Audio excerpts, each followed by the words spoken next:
Actually shaping and cooling this piece of glass. Wants to get everything running nice and evenly on the end of the iron.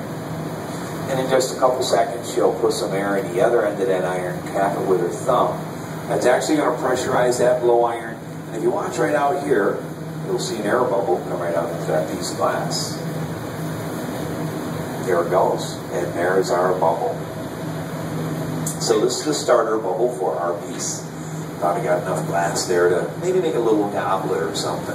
We want to make a vase. In order to make the vase, we need a little bit more glass. So she's going to actually blow that bubble up just a little bit more and shape it up a little bit. Wants to make sure it's running nice and straight off the end of the iron. It's kind of like when you're building your house. You want a nice straight foundation before you start putting a house on it.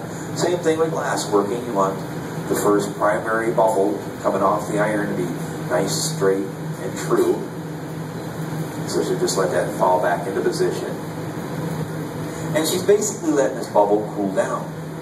Want to cool it down so when we go back into the furnace and actually gather over it, it doesn't collapse in on itself. She's going to speed up the cooling process by using a little compressed air right there.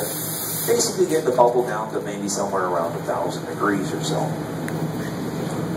So we got a little more surface area there on the end of the iron. When she comes back out of here, she'll actually have around 2 to 3 times as much glass on this gather right here.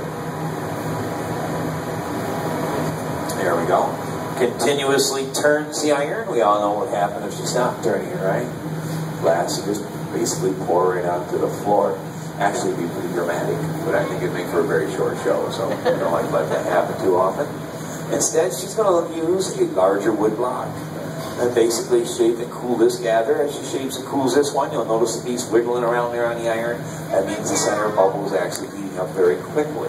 The blocks we're using are actually made out of fruit woods. These are apple and cherry wood blocks.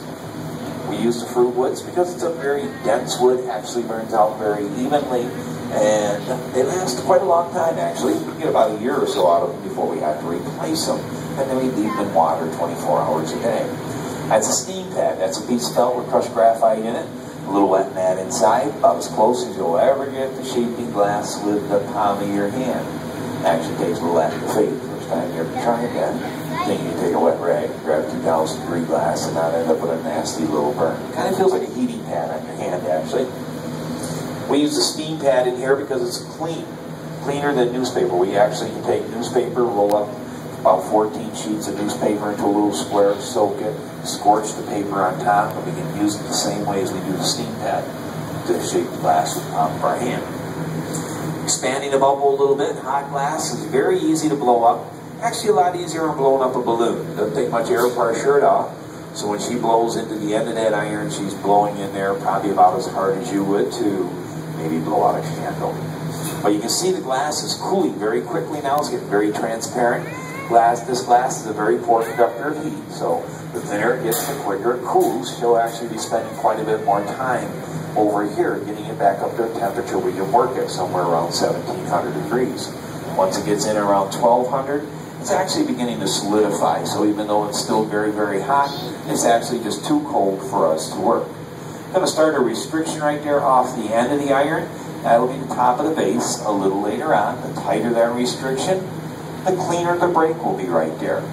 We're actually creating a weak spot in the glass.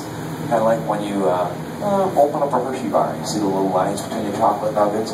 Basically what we're doing right there. We want that glass to snap right on that line a little later on. Just going to pump that up a little bit more. And then once again, she's going to have to go back over and heat up the whole piece. So we can actually begin to elongate it for our base. If we wanted to, we could make a little bowl out of it right there, put a foot on it, take it off the iron, make a nice little round candy dish. But we're going to stretch this out there probably about